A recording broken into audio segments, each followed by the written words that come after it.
Wow. The race to replace Justin Trudeau has begun. It hasn't been this exciting in years. I can't even do it. Our times are anything but ordinary.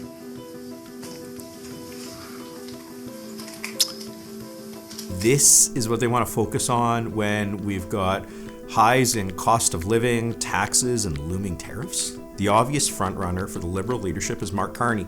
So maybe we should learn a little bit about this guy because he wants to be Prime Minister. He thinks he was destined to be Prime Minister, and he wants to do this without a single vote ever being cast for him, except by members of the Liberal Party. We need to use effectively a shadow carbon price, meaning that you map into a representative carbon price. Society is putting tremendous value on achieving net zero.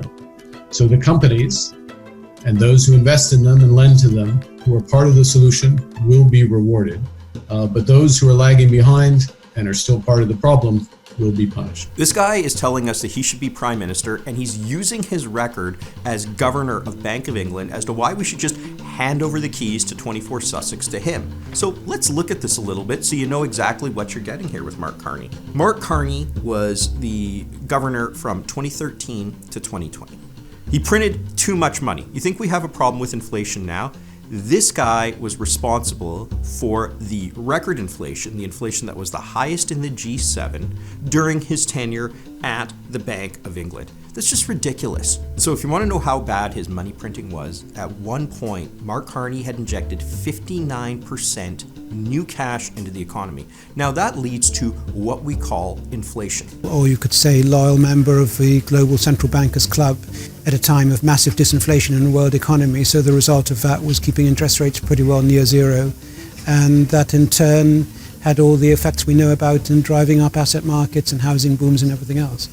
Sounds kind of like someone we know, Justin Trudeau. Did you ever see the graphs that show how everything went up as soon as Justin Trudeau was elected? Well, for the UK, you might as well insert Mark Carney's name where Justin Trudeau's was, and you would have the exact same result. Trudeau, Carney, same problem. Increase in poverty levels here. 150% rise in the percentage of people living under the international poverty line. Let's not forget, this guy said he saved 2 economies.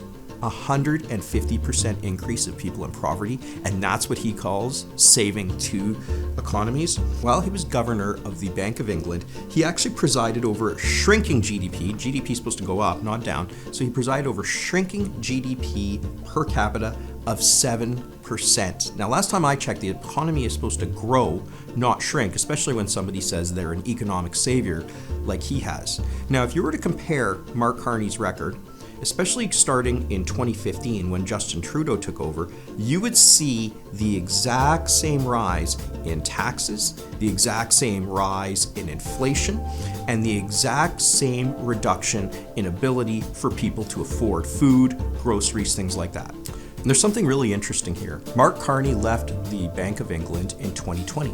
And what started happening in Canada intensely when Mark Carney left the Bank of England?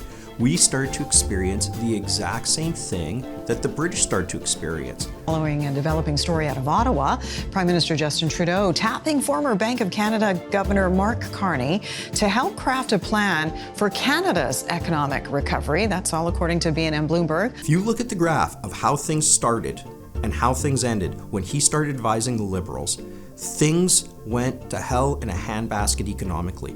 Way higher taxes, super high inflation, and cost of living went way up. It's also part of why we're paying $6 for a head of lettuce here in Canada. Not only that, he's surrounding himself by everybody that Justin Trudeau surrounded himself with. I've been following his career for many years. We've worked together at the United Nations together, so I've known him and I trust him and I have great faith in his abilities. You can guarantee one thing. Mark Carney believes that he knows how to spend your money better than you do, just like Justin Trudeau believes.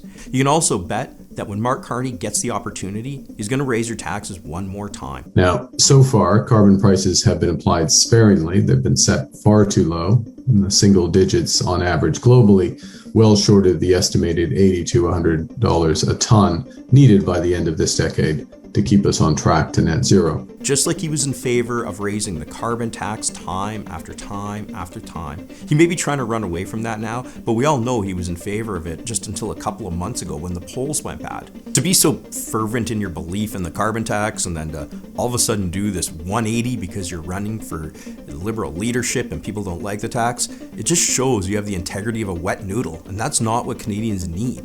The good news is that on March 24th, we are coming back, and we as Conservatives are determined and united to bring down this government and bring about an election as soon as possible so that we can do something that you haven't seen in 10 years. Put you back in control of your life.